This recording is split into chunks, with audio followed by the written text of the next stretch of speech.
जब से छोड़ के गइला खोता हमारा आँखी से आलोता। जब से छोड़ के गइला खोता हमारा आँखी से आलोता। ना ओंघाई आवता मन लागत नइखे कतही हमर बाबूजी। खबरो आई आवता मन लागत नइखे कतही हमर बाबूजी। खबरो आई आवता।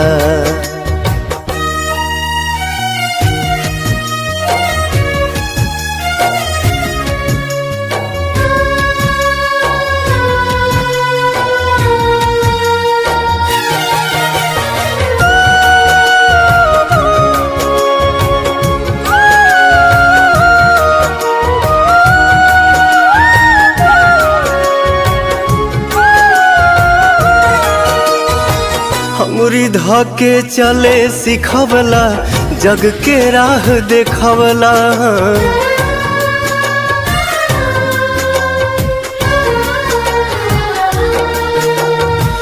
अंगुरी धके चले सिखवला जग के राह देखवला।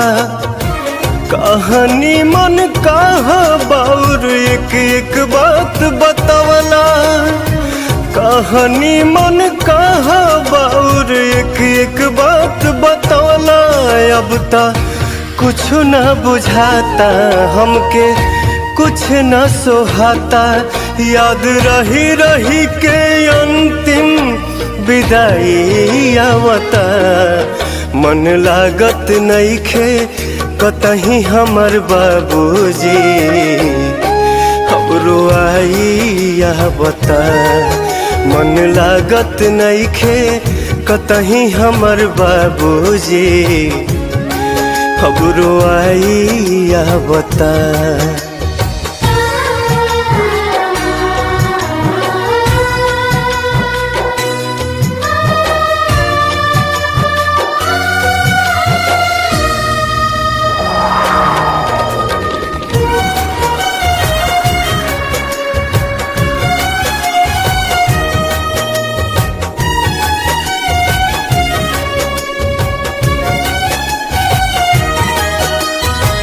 इतने बात के सबूर बाकी ई दुनिया के रीत बा।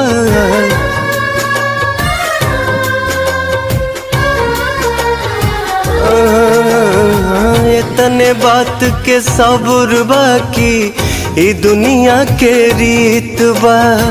मन के पंछी के उड़ जाते सुना सा संगीत बा।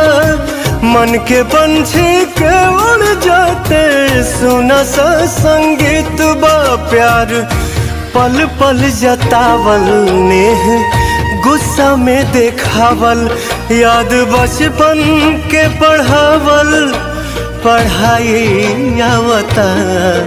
मन लागत नइखे कतही हमर बाबूजी। खबरो आई आवता मन लागत नइखे कतही हमर बाबूजी। खबरो आई आवता।